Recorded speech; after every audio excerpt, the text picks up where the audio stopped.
Good morning. Yours truly, DMecca. She's the Boss Radio. This is We Got Str8 Convo. Man, this is issue number 1, and got my man in here to help celebrate our grand opening, as we call it, with my new co-host, Mr. Ameliaismore.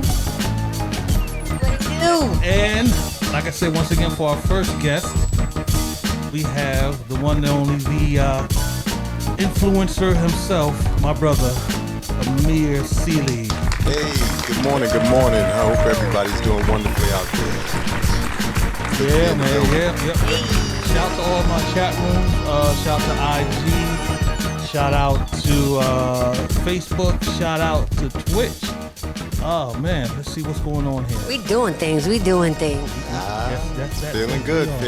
It's Friday, TGI Friday. I hope all of you guys are, in great spirits, getting prepared for your weekend wherever you are around the country and around the world. It's a beautiful thing. Yeah, it is. I got to give a moment of silence to my phone. It got snatched yesterday. So it is what it is. Everybody that's following me, if I'm not hitting you up, if you don't see my IG, now you know why. It happens. Yeah. So, my man, what's good, Amir? Brother Amir, how are you? Everything is good. Everything is good, Happy New man. Year. Happy not seeing you in 100 years, man. Yes. Just to give you a little background, me and Amir met, what you said, it's about 28 years ago? Or so. Yes. Wow. Yes. And because of, and it wasn't even because of his brother. It was because of a shout out to Big Al. Shout out to Big Al from Harlem on 130th and 5th Avenue. And 5th, I think it is. Yeah. Shout out to Big Al, because that's basically who introduced us. That's when I was working at Harlem Hospital, and shout out to Jason Williams, because that's how all this began. Yeah. And for those that don't know, Amir Sealy is the older brother of Malik Sealy, Yes. which he had to correct me because I thought he was because he was shorter. Because black don't crack. No, not that, but he was shorter at the time. Yeah. So I've always thought he was the younger brother, you know. Right. And we met, and you know, we hung out a couple of times, and like I said, if you remember Big Daddies. Ooh. Yeah, you remember Whoa, something there. it's a throwback for you. Yeah, it's a throwback. So You're a real OG if you know that. How about that? Right. So fast forward, 28 years, everybody have, life happens. Everybody goes their direction, their separate ways, and so to speak. And like, I'm watching Amir one day with shout out to Talent and Lord Finesse. Oh yeah, shout out to Talent and Lord Finesse. There, and I said, all Love right, those cool. guys. I said, I like Lord Finesse, and I said, I met Talent before. No, it wasn't Talent. I'm sorry, that's Dave Chappelle. But but Dave Chappelle was starting out. But Shout I was out like, to Tracy okay, the Moore. dude with the hat. I said, with tag. I said, damn, the dude. I said, I like him. I got a little snaz with the hat on and all that. Damn. So I was like, all right, cool. He cool. I like, I like what I'm hearing. So, a couple of lives later, I'm looking at the dude. I'm sitting there. Dude look mad familiar though. I said, not just the hat. Yeah, I saw my other lives. I'm like, all right, cool. So whatever. So you know me, I go and I troll his page. So I'm scrolling this page. It's like, all right, cool. Scrolling, and I not trolling, past right? the picture that I saw of him and Malik, and I said, zoom. I was like, wait, whoa, back up. I said, no wonder I know this dude. And it's like, Yeah. Malik Sealy, and like I said, it's been what, 28 R.I.P. years? Greatness. Well, actually, this marks 22 years since he's been gone. It'll mark 22 years May 20th. We lost him in 2000, so this year we'll make 22 in May, and obviously some things always feel like yesterday. Yeah. In some senses. Right. Obviously, with it being 22 years later, it's not, but it's funny. You go through, your processes in life, and a lot of what happens to you is your reaction to those moments. It's not about the moments themselves. Right. And initially when, I lost my brother, it was a tough situation mentally for me because I couldn't process it in a way that made sense to me. My brother, like, so many people, appeared to be one of those people who the world enjoyed and who the world gravitated to. And, sometimes when you lose people who, fall into that energy, you just kind of start questioning God. You start questioning, everything. Everything. And I had moments where, I obviously did that. And then, at some point I had to obviously accept it and move on past it. But in that process, it just was a really interesting time for me because I didn't think to myself that I was going through anything in particular that would have seemed heavy. I just thought I was functioning. And I think what tends to happen is sometimes you realize that when you're in those moments, because you're functioning through depression, you think that you're fine. Yeah. And it's not until sometime later you come out of it and you look back on it, you start realizing there were little signs and things that you can look to and go, wow, I probably should have handled that. I could have handled that differently or better. It's just unfortunate that in that moment, I couldn't see it. But again, that numb feeling is an intense feeling. I'm glad that you brought that up because so many people are dealing with that right now. Yes. If you had to give our listeners right now just a piece of advice that helped you transition from that dark space back into the light to live your life, what would you tell them? In theory, what I would say is first and foremost, you have to identify it, meaning you have to be honest with yourself about what it is you're really going through and what you're feeling. Moments like that are emotional. They're tough on like you said, on your mental. They're even tough on you physically because all of those things run hand in hand or run in conjunction with one another. But the moment you actually identify it and then you say to yourself, okay, let me figure out things and processes that will allow me to not only deal with it, but feel better. A lot of times we tend to overlook a lot of the things that we find easy for us to feel great about. For me, one of the things that always makes me feel good is music. Yeah. So I know what I try to do, or what I tend to do even when I'm upset about something, is I'll realize that I have a challenge with whatever the specific thing is, and then I'll go to a mix or something, or go to music that I know is always going to uplift my spirit. So songs like I'm going to get away, I'm going to do it now, I'm going to walk into the sun. Hey, I love that song. Things like that I try to utilize as ways to bring me back on the path and into the light. So this way I'm starting to leave that negative energy and move towards more positive energy. The best thing that we could all do and understand is, first and foremost, we're energy. Yep. So hopefully that. you're giving yourself the opportunity to connect to your higher version of yourself and to connect to that energy that goes along with it. And the highest form of it in my mind is love. So if you're in a loving state, and that means first and foremost starting with you, because it's hard to exude that or give that to the public at large if you don't even have it in yourself. And a lot of what we tend to do, just based off of the way the world is set up and based off the way things have happened to us, we don't look at it in that light. So I always tell people, the best thing to do is look at the person who looks back at you from the mirror. Yep. Now, you can lie to the rest of the free world and this and that and the third, but that person that looks back at you from the mirror, they with you all the time. So as long as you be honest with that person and do all the things you can to love that person, to me, everything else will take care of itself. Yeah, I agree with you, Amir. Love does conquer all, Yeah, let's give an applause to that. I mean, it's also interesting, too, because, I feel like sometimes mantras really help you. Like, you tell yourself certain things. They talk about speaking into the universe, but I look at it as just a mental adjustment. I was somebody that was depressed, and when I finally got into the skin that I'm in, I won't let it go for nothing. And so, even when you face certain challenges, so for me, one of my mantras is fear means face everything and rise. So, and to me, the truth always prevails. And the last one I always tell myself, especially today, is that God doesn't give you disappointment for discouragement. He gives it to you for direction and lessons. And, I need to stop putting my phone down. Dang, I'm always putting it down, So when you put it down, somebody can snatch it up. So no question. I got to stop putting it in my pockets. Even though they say I look crazy with this shit around my neck, listen. That's my biggest fear. That's why I'm like, I go in the store, I got it around my neck. I'm going to start adopting that, DMecca, because I need to get a new program, but it's so true.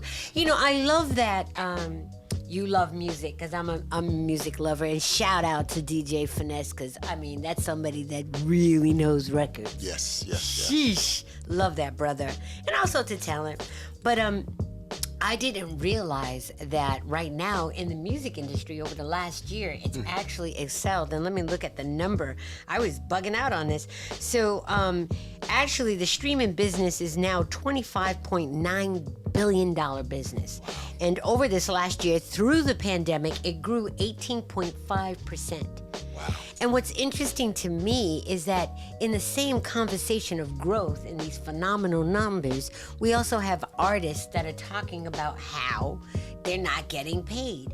And it's kind of puzzling me right now as to how are we allowing this to happen? Do you feel that we as humans are relying so much on technology that we're now minimizing the value of us and just depending so much on it that we're kind of missing, the realness of it all? It's funny, especially when you put it in that perspective. A couple of things there. First and foremost, interesting to hear those kinds of numbers. In a real way, it almost makes sense though, because obviously when this pandemic, whatever you're calling it, started, it forced us all to be indoors. And as we got accustomed to being indoors, you just started trying to find other outlets. Again, music took on its own format, D Nice and certain Oh other yeah, shout out to DJs D Nice. who took that opportunity to kind of quell all of our fears through music, allowed us to get back to, in some cases for some of us, our roots. I know, as a young person growing up, especially in our family, we played music, every weekend. 24/7. You had the record player. Yeah. It's funny. I always, say this as a running, funny joke. Just when I'm talking to people, and I say, now you can go to Spotify and go to these various apps that allow you to make playlists.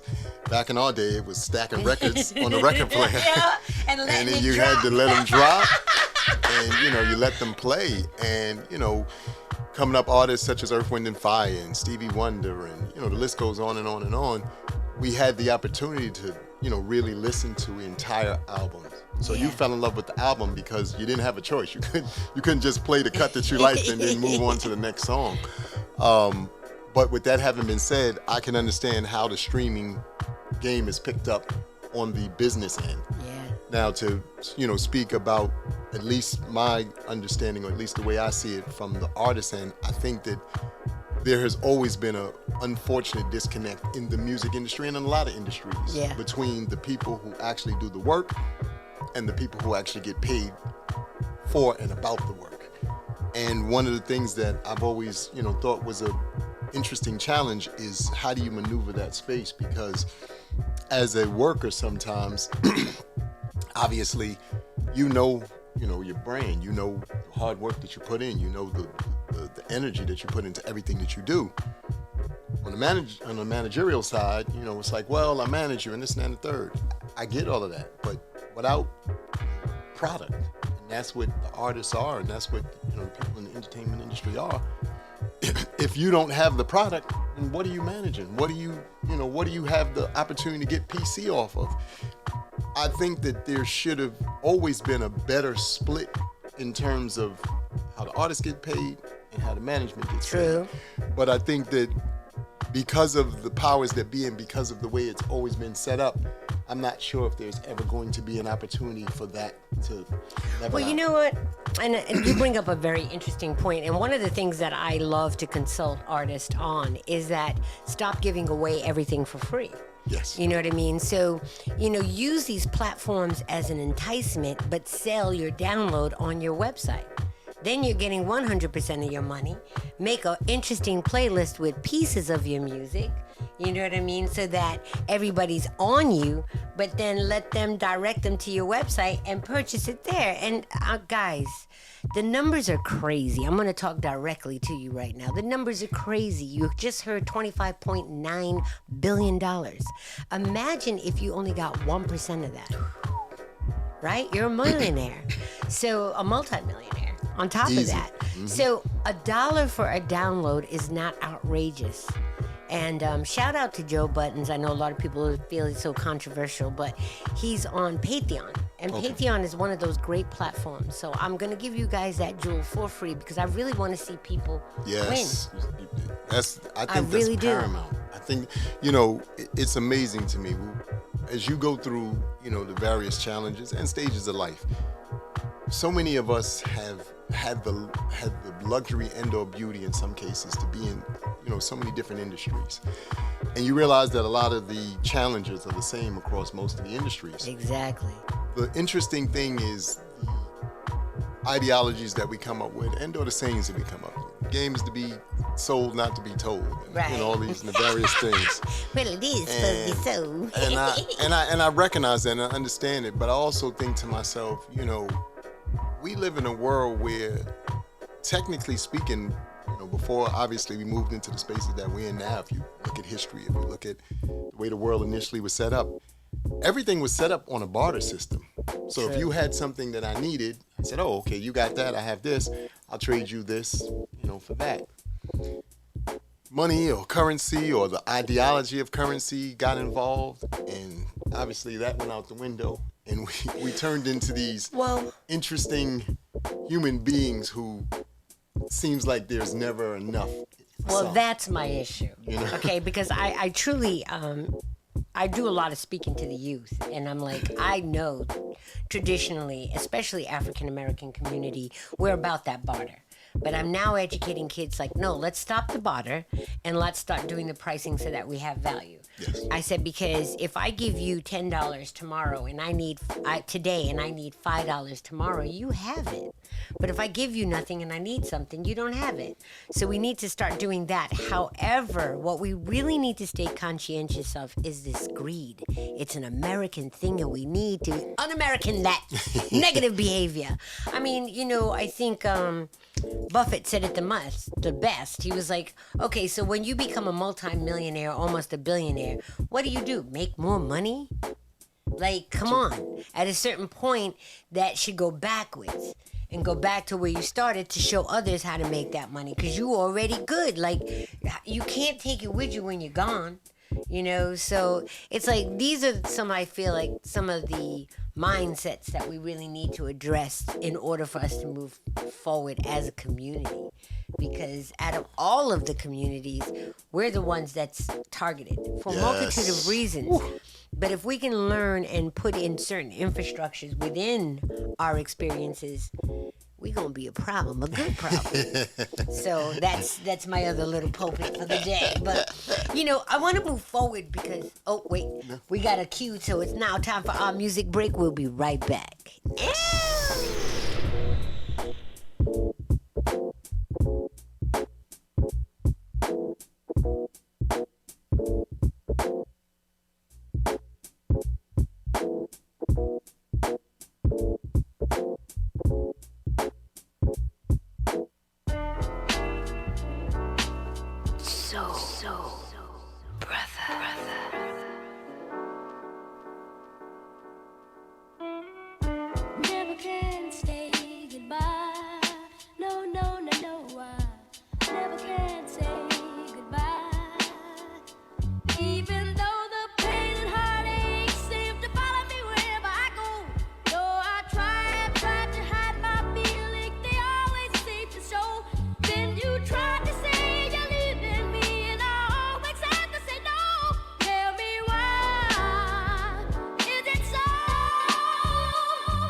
Woke up Sunday morning, got a little bad news today.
Don't wanna hear about your hardships, 'cause I've been there myself a time or two.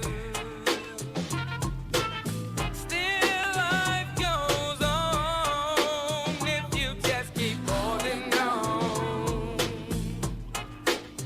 So many things to survive once you realize there's no such place as paradise, at least in my eyes. Like Mary molasses.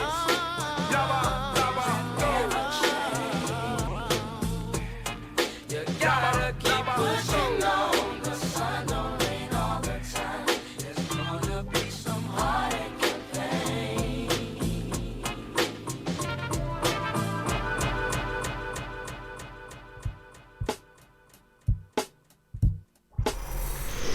Amir Sealy in the building, and shout out to my producer extraordinaire, Mr. DMecca. Something like that. Something like that. Yes, But yes. shout out to our people in the room. Miss Pink, I see that's in here. Monique 710. What's good, people? Did I Good see- morning. oh, Good morning. Co-Capitan, my little sister Tana, Boston in the building. So, Hey, yeah, New that's- Bedford in the building. What's yeah, good? What's that's what's good? That's good. So my man, we're back. We're back. We're just talking about a little bit about the industry, y'all. Just a little bit, but it's all about my brother here. Yes. The Mr. Influencer himself. He tried to say he's not, but he's more than what he knows about this game, and being coming from your background, like I said, now our party scene when we came up Yes. is far different than what it is today, man. Ooh, Correct. You know, so the transition from then to now, how do you see, or how do you tell a newcomer if he wants to be like a promoter or getting into this business? You know, it's wow. That's a good question. Like you said, the dynamics of it have changed so much because, you know, much like the entertainment industry, a lot of what is able to be brought to the table and negotiated is based off of followings and based off of how many people, you know, are going along with whatever, you know, program you have going on at the time. The actual game itself has changed also in regards to everything is bottle service now and or regulated to, you know, drinking and hookah, which are, you know, the two main ways a lot of clubs make a ton of money now. Yeah. So it's kind of interesting because, you know, we grew up in a time and in an era when it was the darn near 1 or 2 drink minimum based off of, you know, how much you could tolerate. You know, Right. we really didn't want to see men and women, you know, overly drunk and, you know, things of that magnitude. And that's not to say that it didn't happen because, you know, obviously did. when people drink, you know, you can't control that. Right. But oddly enough, now, like I said, it appears to be, you know, geared much more around your following. So you have to really do a amazing job of making your presence felt on all social media platforms now, which wasn't something that you definitively had to do. In our day, it appears as though your body of work spoke for itself. So if you gave, like those you know, flyers. yeah, You Yeah, had to do the footwork. You had to exactly. go out, put up put up posters, flyers and put them in street teams and put them in people's cars, windshields, or in the Correct. door. Get cussed out, get chased off of the parking lot. oh, parking lots, exactly. Yeah, You know. so you know, so about your come up, man. Yes. What kept you, or what got you more into where you at right now? Because we're not going to talk about your day job. We're going, Yeah. you know, we're going to talk about the industry part of it. Okay, so to be fair, obviously, again, like everybody else, when the pandemic hit, I was like everybody else. I was just home, and you know, you're home and you're quiet and you kind of with your thoughts, which is a beautiful thing sometimes. Sit quiet and just kind of, you know, allow yourself to get into your thoughts. And I was, once I started becoming a little more familiar with a lot of these apps, because the other challenge, at least for myself, being a little bit older, I wasn't as tech savvy, you know, as our children are, or as these newer generations are. Oh my goodness. So trying to get on and learn Instagram and trying to get on and learn Facebook and, you know, these various apps was a bit challenging at first because it was like, okay, I don't understand this. What do you mean? I get on here talking to a camera and or whatever, and in some weird way, it goes out to the world. I came up at a time and in a generation where we spoke, face to face. You got in groups and everybody chopped it up and we talked it out and hey, we're gonna meet at, such and such. Like you said, Big Daddies, which we spoke of earlier. Right. That was, I always thought of Big Daddies as like, when we were young and we watched shows like Happy Days and everybody went to the soda shop. Big Daddies was our soda shop. Yeah. Big Daddy was our Arnold's. Man, Exactly. You know what I mean? So that was the place that we all kind of, had the opportunity to go to, and we chop it up. It had a pinball machine. It had a bar downstairs. And now it's Clubhouse. Yeah. So exactly. You have these apps that, allow you to, come in from that perspective.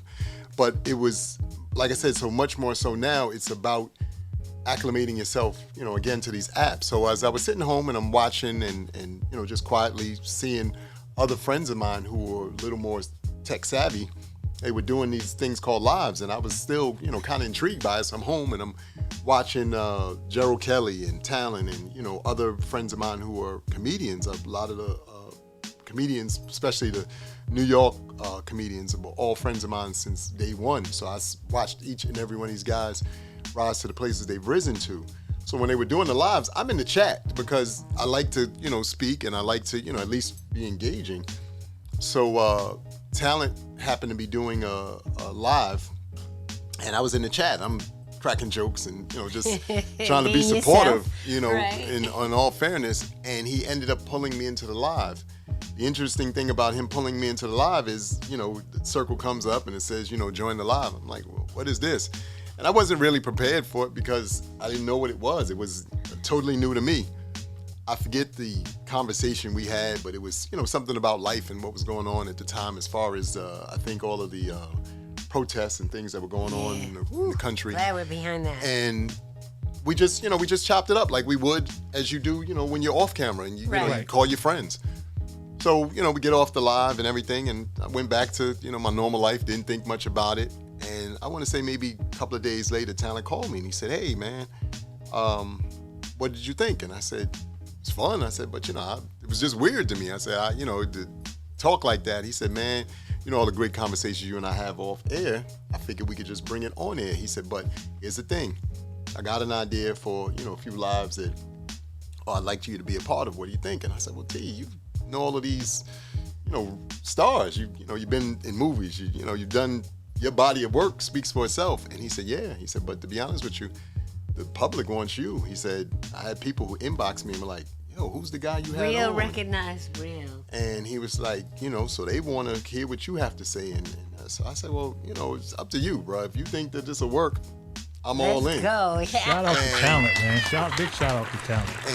And I ended up, doing a few lives with him. And then we got creative and we started making up, fun stuff. Is that where Motivational Mondays came up? Motivational Mondays came in. Yes, I like the Motivational Mondays. Originally from, that whole project. We also had a show that we had done during the pandemic because, again, like I told you, I love music. So I remember in my childhood before, and this is long before we had some of the platforms that we have now, Video Music Box and, and MTV. Shout out to and all that Uncle stuff. Ralph, yes. Shout out to Ralph. I remember we only had U68, and for people who don't remember that, because now we have all these beautiful flat screen TVs and everything, but TVs used to have 2 dials, and the regular dial was like 2, 4, 5, 7, 9, 11, and then they had the second dial that had all these really high numbers. So I think it went from like 32 to 100 and something.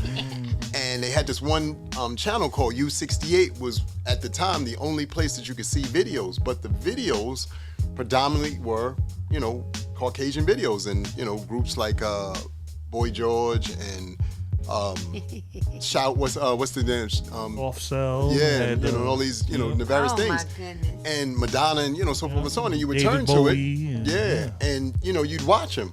But that was the only, way, besides obviously listening to the radio at the time, which was also big for us. Yeah, that was. But what was so cool about it is you actually saw, these live videos where people were doing things, and you little kids, so you enamored by it. So I had called Talent and I said, hey, T, man, I got this weird, quirky idea. What do you think? So we put it together and we came up with this wonderful thing that we did for maybe about 6 months called When We Were White Wednesdays. Now, the Oh premise my of it. God. Now, I know this sounds crazy, but the premise of it wasn't to, be disrespectful. What it was, it was just what we were exposed to at the time. And we wanted to see how many of our people remember being exposed to those things. Because, the funny thing about music is obviously it's a generational and a time thing in some cases. Obviously, there's music that's timeless, so that, goes across the board. Yeah. But what tends to happen is every 10 years you have a new group of people who now are enamored with their artists and, their generation. But you know what? Here's the thing that's really funny to me. Like the way the youth consumes music now, it's like this whole AI where it's predisposed as to what you want to listen to. Mm-hmm. But it's really funny because sometimes I watch my son listen to the funk music and I'm like, you weren't even thought about none of that during. How do you know about George Clinton and Bootsy and all of that? Mm-hmm. And he was like, well, you always talk about funk. I put that in and I like it. I was like, wow, that's like really crazy. How did you get into comedy? Because Okay. it seems like you're such a polished person and so many people. Like, Okay. where did the laughter come into play? So here's the funny thing about comedy. So, again, I'm born in Harlem, raised in the Bronx. Talent, Rob Stapleton, Gerald Kelly, Drew Frazier, Tracy Morgan.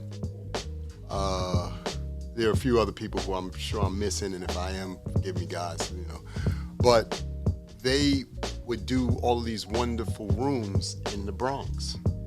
And I was a big proponent of laughter because to me, there were three things that I feel transcend everything. Talk about it. Comedy is one, music is the second, and then food is the third. Because I feel like if something's funny, it's funny. You don't go, it's funny because of this or because of that. You just laugh. Music, same thing. If something is good, beat catches you in any way, shape, or form, or the horns or whatever, you just, you get in tune. And then food, obviously, again, the same thing. You don't go, this is a great Swedish dish. You go, it's just good. I don't know what's in it, but I enjoy it. So with comedy, what happened was, like I said, these guys were doing the various rooms throughout the Bronx initially. So I was one of those guys that would, again, just on a support, situation, I would go.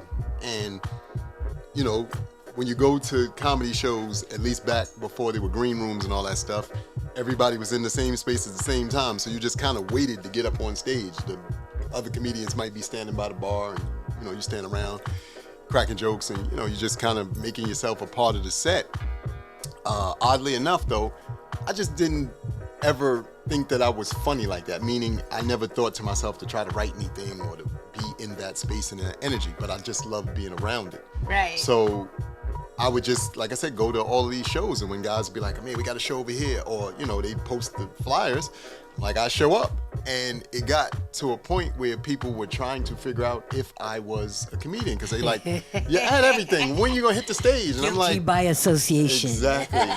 But I used to make everybody laugh. I said, "Look, I'm only funny to myself and a few select people. We're not gonna, disrespect the craft like that." And even to this day, I as we, fast forward to where we are now, as you asked me about.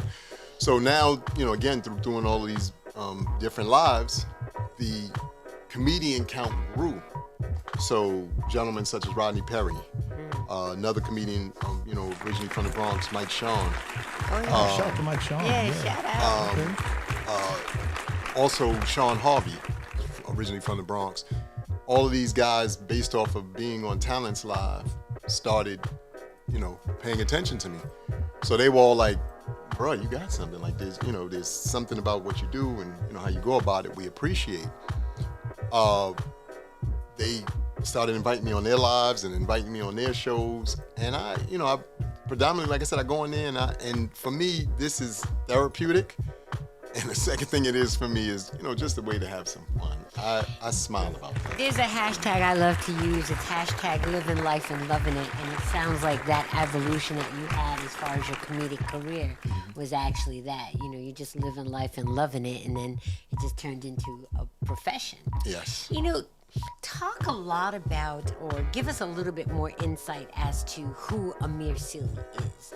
You come off, just a very humble, very knowledgeable person. How did that all come into, and very fashionable? If you could only see this brother's attire, I'm saying you see it here, but I'm seeing it for real. Like the pants, the jacquard print on it is fly. But anyway. But he's been like that.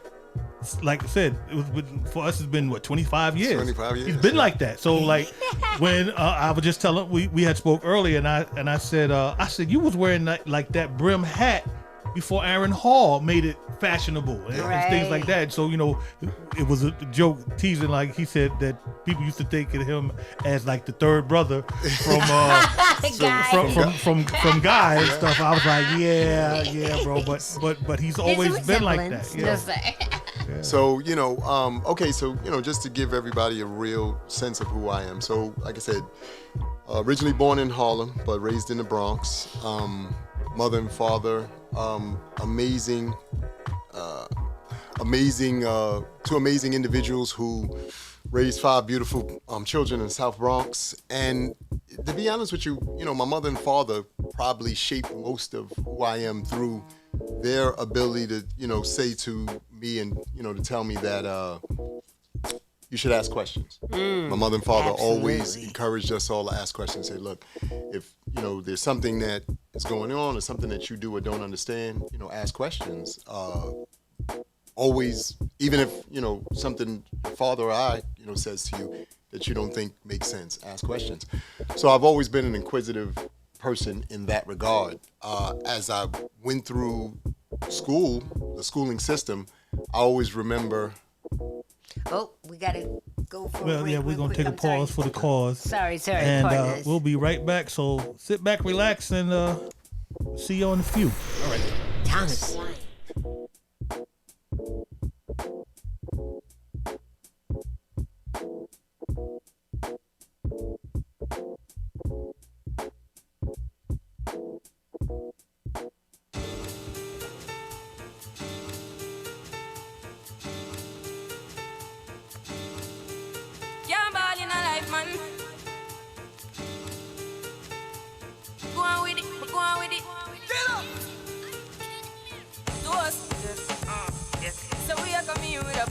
Yes, blessings we are reaping, we going on full. Oh, in a rise and boast. Yeah, we give thanks like we need it the most. We have to give thanks like we really supposed to be thankful. Blessings all for my life and I thank God for the journey, the earnings are just for the plus. Yeah, and gratitude is a must. Yeah, blessings fall by my right hand. But I told for the friends that take off every load. One time did sit down in a class and we bored dead. Only said the road and me go on with the road. Third for me say me try a thing. And it found out to be a fire thing. Now up on stage with chronic say I sing. Yeah, see me all dig it soon get the higher ring. Like hello brother, say I had to shot ya. Saw your poster, spectacular photo. Keep it burning, yes, that's the motto. If me the butter pass through your soul to can't ball in a life, man. Me have to thank God for the journey, the earnings are just for the plus. Yeah, and gratitude is a must. Yeah, me see blessings fall by my right hand. But I toast to the friends we take off the road. One time did sit down in a class and we were then only said the road and me go on with it. Me go on with it, me go on with it, me go on with it, me go on with it.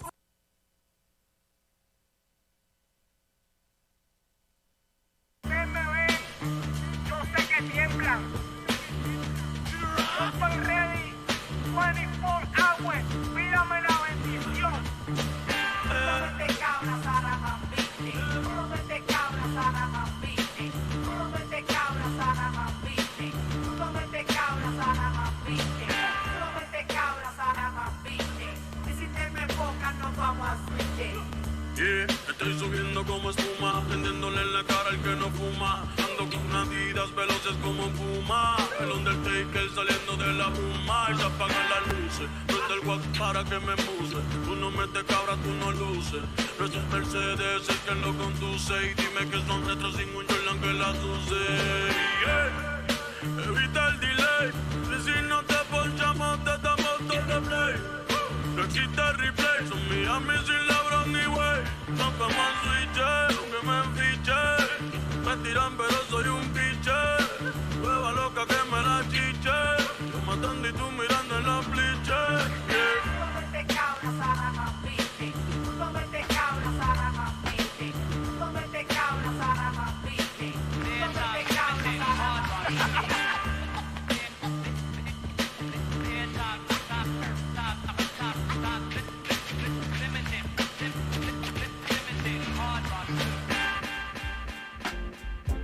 All right, we are back.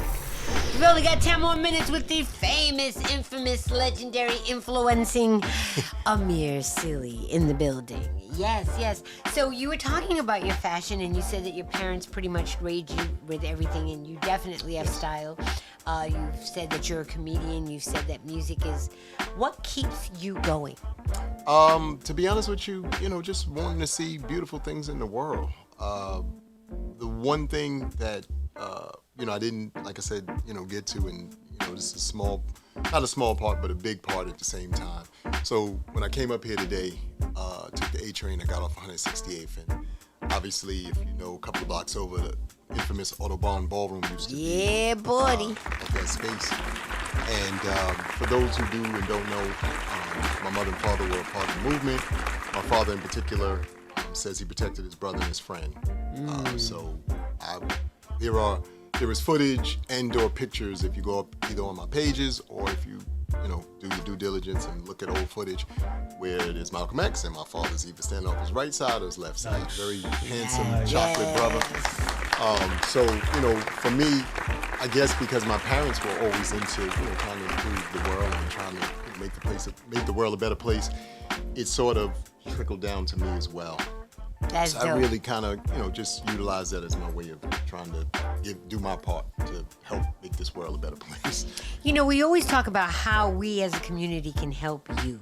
So that's my next question. How can our viewers, our audience, our listeners help empower you? I think, one of the greatest things that we could do, not only to empower me, but empower each other. First and foremost is support. As I'm here in the studio, I see Miss Pink, I see Monique 710, and certain other people who have become a part of what I'd like to just call my new family. Because the one thing that happens, as you become a little more familiarized with a lot of these apps, is certain people start to really, take a liking to your information and to what it is you're bringing to the world. Those people then support you, and support can be done in a lot of simple ways. If you see a flyer by, somebody who you support, share it in your circle so that those people then now know of that person and/or can support it. Right. Because that's a huge way for us to continue to get the information out there. Yeah, information and is build definitely support. equity. Yes. Definitely, information is equity now. You talk a lot about health. I noticed that also. Why is that it's so important to you, and where do you feel we as a community are with health? Health is such a big thing to me because if everybody really remembers, one of the unfortunate tragedies of this pandemic was how hard it hit everybody, but in particular our community. Health has become such a big thing to me because I know and I realize that, one, we don't talk about it enough. Two, we have been raised with this, with certain ideologies, especially when it comes to food. And because of that, it translates into what we now see are challenges that we have on a broader scale. True. So, I want us to, kind of hone in and let's start, making those slight changes. I'm not talking about drastic changes. I'm talking about slight things. But over the course of time, just like you did doing the bad things, you'll start to see good things. Well, if anybody wants to call in, we've got a couple of more minutes. The telephone number is 347-305-5205. That's 347-305-5205. Where can they follow you? If you have a show coming up, please talk about that. Okay. So on Instagram, I can be followed at ARockSealy, ARockSealy, all one word, on Instagram. And on Facebook and on Twitter, I'm just Amir Sealy, AmirSealy. Because he ain't hiding from nobody, you heard? He's the original, though. He's the original. Right? Yes. And then actually this Saturday at this place called The Dugout in the Bronx, across the street from Yankee Stadium, I know the I'm working on being one of the hosts in the building for a comedy show being put together by my cousin, Bing Buddha, or Patrice Jeffries, a.k.a. Bing Buddha, Wally Whirl. I think we have a comedian, Cougar. I can't think of her name right now, so I apologize. No, but the beauty of it is like I said, the as you shared earlier, the blessings start coming just by doing the work. And I didn't realize that that's really what was going to come of this. I really just, again, do it for the love of hoping that the information is translated and that people take it and utilize it not only in their lives, but in their circles, and that we continue to, have a rippling effect, every one of us. Well, that's the interesting thing I realize with do is when you get things done because you're so busy doing things, and people recognize that. I think there's a new value to authenticity, keeping it real. That word is so overused, but I think a new definition has definitely been applied to it, and actions do speak louder than words, and kudos to you once again for always doing what you do. We always talk about here on Str8 Convo where we would like to see communication go. I mean, this is our first show, but when DMecca and I was talking about this show, we were saying that. Where would you like to see us, just humanity, go as far as conversations? I'd like to see us get back, first and foremost, to having conversations. We've gotten so programmed to believe that, everything is, through electronics now. So we don't converse. I still ride the trains. I still move around the city, quite frankly. And I'm always amazed at how much we are so into these things now as opposed to being into each other. The beauty of this world on a broader scale is the fact that there are other ideologies out here. There are other energies. There are other things to think about and be a part of. But you can't do that if you're doing this. Exactly. 24/7. Now, I'm not saying don't, pay attention to things. I'm not saying don't engage in, the things that, you feel you need to be engaged in. But I will say this. You also need to take a break from it. You also need to have a way to digest information differently, because to your point, the only way to see things get better is you have to ingest better things. So musically, things that you watch, things that you hear, you have to understand that those have a very profound effect on you. It's like, please unplug from the Matrix. Yes. It's necessary. We're humans. We're not robots. Stop the cocooning. Correct. And for those of you that don't know what cocooning is, it's a new technological term where everybody just stays in their own room like a worm is in a cocoon before it turns into a butterfly. But spread your wings. Fly a little bit. It's fun. Correct. So, we've got 2 more minutes. Oh. Yeah, this went by pretty fast. Man. That's what happens when you got good people in the studio. I just, again, I want to thank you guys so much for having me up here and allowing me to, come on your platform and just share with the people. Again, this is, like I said, when I tell y'all it's therapeutic for me, but it's just fun because I get the opportunity to meet new people. I get the opportunity to be in new energy, see and find out new things that I'm not as familiar with. Everybody thinks that this looks comfortable and easy for me, but this is all new to me too. So y'all all on the journey with me. You polish it well, brother. You polish it well. You wear it well, like your outfit. Thank you. Yeah, so don't forget to tell a friend, to bring a friend, to meet a friend, so we could all be friends. I don't care if you send out smoke signals, Morse code, snail mail, Pony Express, FedEx, UPS, whatever. Get the word out, man. That we're here. We got Str8 Convo every second and fourth Friday of the month. Our next guest is that'd be April 15th, Good Friday. D. Roberts, David Roberts. Actually, he is actually an actor, a poet. If you don't know, you can also join us every second and fourth Tuesday of the month at Hexagon Lounge, and come and meet Brother Earl. Yes, another childhood friend. Seems like I'm doing my shows to all my childhood friends, people that I grew up with. But truthfully, if that's the way I got it started, that's the way I got to do it. So support is support, man. Support is support, right? And don't forget, every Sunday, the second and fourth Sunday is Sipping on Something Sexy. It's my show with my co-host Brooklyn, and it's just all about empowerment. You know, we gonna talk about females, but we welcome our brothers because it's the balance, man. Yes, You need both perspectives. My brothers think like this, we think like this. Together, we see the whole picture. Yes. We need each other, y'all, and I'm looking straight into the camera for this because that's how real it is. Nice. Any last words of encouragement, brother Amir? Well, Amir. you know, the family creed and motto is it's nice to be important, but it's much more important to be nice. Yes. So I take that with me and I utilize it in every walk of life that I find myself in, and I encourage you to use it in yours. It's opened doors for me that I can't even begin to tell you, and it's given me the opportunity to meet and be around beautiful people such as you, Amelia, and such as you, DMecca. So I tell Love everybody, is love. you have to allow yourself to be the best version of yourself. Share that with the world. Please stop trying to copy other people and other things. There's only one you. That's a beautiful thing all onto itself. That's what's up, man. So I guess anybody wanted to call in. Anybody got no shout outs to want to give brother his flowers while you're here? Give him a shout out. I mean, quickly. Miss Pink, I love your conversation. You said conversations are far and in between these days. Which is so true. But once again, shout out to my brother Amir Sealy. Yes.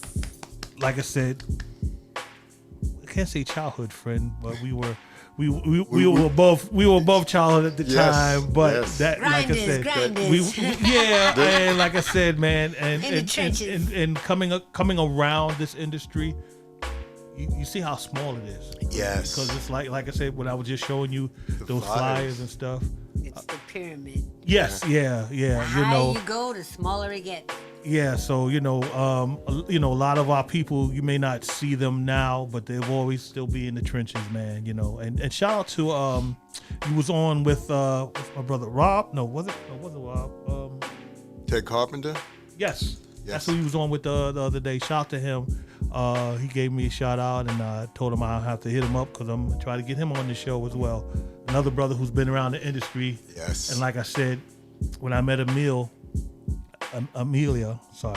it's always been, we were always around each other. It was just like that green curtain separated us. We was in, I was at Jack the Rapper, you? Yeah. And we would say which one we was at, and it was like, oh my God, we were right there. And the stories is, you knew when the person was there because they would always tell you stuff that wasn't, only you know. Right. That you had to be there. So and a lot. I don't see a lot of that. Jack Gibson, man. Miss that. Oh wow. I miss Jack the Rapper. Jack the Rapper. When you talk about real conversations, I mean, for those of you that don't know, I know we're going over time, but I got to break this down. It was a hotel. Everybody, every record label, everybody would have their hotel room doors open, and there were records right out front, and you would pick up the record, go inside, and network with everybody, and it was just one big, happy musical family. And to Jack the Rapper, to the Freakniks, to the I know I'm going there. Like, he's showing his age. He said Freakniks. What? But there was the Freakniks was in Atlanta. Yes. What was the one in Philly? Philly had the pen relays. Yes, the pen relays. They had pen relays. Right. Because that's where shout out to my brother Clark Kent, man. Yes. Who was my mentor and basically introduced me to the iconic. He introduced me to the Freaknik and rallies. He sort of like, but like I said, to me it was an experience that I'll never forget. And and like I said, when coming across people now on this platform, yes, it was like, yo, I remember so and so. Yeah, I remember so and so. Yeah, okay, and then it's like the truths, and when the young generation listens to us, I've seen some young dudes like, like, word. Well, my it was son, like that. You know what's really funny? My son watches all these documentaries, and then he calls me and is like, "Ma, I want to know the truth." It's like, oh, that's so wrong. But it's true because so many of them don't tell the whole story. And so he wants to put in the pieces. It's so funny to your point with that, Amelia, and I've been saying this. I said the one thing that I'm appreciating is in some cases though, people are starting to tell some of the truth. And, Yeah, amen to that. And I appreciate that only from this standpoint. It doesn't make sense for you to leave here and allow somebody else to tell the story, because obviously they're going to tell it from their perspective, which is fine. But the reality of it all is there's probably going to be some things that really don't get said and shared. And now, I'm not saying that everything needs to be said and shared. Everything doesn't need to be shared. But I'm saying, you have to tell your stories and not allow other people to tell your stories. Well, here's my point on it. There so many times they tell these stories about these iconic people and it make it look like it's just that person that did it. And there's so many people that have done sacrifices, that have, were in the trenches to make that artist who they were, and they get no recognition. And I think some of these stories, you need to tell that part of the story. Yes. Because it's so critical. You didn't do it by yourself, boo. You didn't do it. You didn't do it. And to that point, I think it's critical for this piece as well, because obviously everybody's not going to be the person. No, so you can't. a lot of the, like you said, leg work and things that happen that are, not necessarily glorified, but are a major part of, getting the work done. You find out that you can be in that space because everybody doesn't want to be in the spotlight. Exactly. You know what I mean? So I think my whole thing is, and I know we're going over time, but my whole thing on this is that, we're making this image of what the industry is, and there are kids that really want to know this business. The more that we tell the stories correctly, the more that they can find their place. Yes. And that's my key. Not everybody needs to be the star. Not everybody wants to be the star. I mean, when you're a celebrity, there goes your anonymity. You can't go anywhere. You can't do anything. So be careful what you ask for. But if you like shaking hands and knowing people and whatever promotions is your thing, you can go everywhere and you with everybody. So please give recognition where recognition is due. There's a lot of stars out here like Mike Tyson. Never walked around with a security crew. Yeah. Me too. Well, that's true too. But the thing was, he always said he felt cornered when he had a bunch of security, so he'd rather walk the streets by himself, even if he had to dress a little incognito to do it. But he just didn't want that burden. And then you look at people like Michael Jackson, rest him. They said he had to shut down malls. Yeah, I was like, but he sometimes would dress as another character. He would go in a full mask and everything else when he really just wanted to be by himself. Yeah. A lot of people don't know that about Michael. Michael lives. Shout out to Michael Jackson. I love him. And shout out to Dougie Fresh. Yes! Dougie Fresh, that's one brother that I know. That's my brother right there. He, no matter where he goes, he's always shaking hands, saying hi. If someone recognizes him, he gives a love and respect. Right, yeah. But that's it. I mean, bottom line, and this is what I love to tell people all the time, celebrities are people too. Yes. They're people too. Beings, yeah. They got the same desires and wants as you. Sometimes they just want to be left alone. Yeah, give them that space. A story that quickly that he talked about last night with we was talking about our brother Jeff Fox. Yeah. That he said that they were somewhere eating and a lady stepped up to him to Amir. It didn't even pay Jeff no mind, and he was like, "You do know who that was, right? That you was talking to." Yeah. And she was like, "I don't care," was like, "Yeah, right. all right, good for him." But that's the funny thing about fans. Fans love who they love. You know what I mean? Uh-oh, we got a caller. All right. Hello, caller. Who's on the line? Welcome to We Got Str8 Convo. Who's this? This is the IJC. Chris, my cousin. This is my cousin. Hey, what's up, Chris? This is from way back. This is from back in the days when we first started our first crew and used to do Harlem World. That's another throwback. Yes. Iconic plays. Shout out to Harlem World. Yes. Shout out to Harlem. Cuzzo, what's good with you, Thursday, bro? But we doing throwbacks for real. I just want to say one thing because I'm on the clock, so I can't stay on long. But I was enjoying the conversation and to lead into what you guys were saying. Greatness doesn't always come with greatness. And the reason I say that is Flash was a great DJ, but nobody ever talks about the guys who carried the crate. Sometimes you have to be that person to help that person get on. That doesn't stop you from being a great person. Exactly.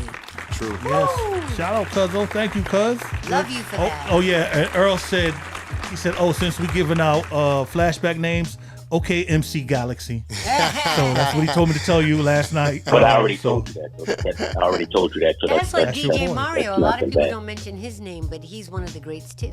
Yes. You know, Yes. so Yeah. Yes. shout out to And DJ shout out to my dude DJ Sesame who last week, I don't know if I Hey, said fam.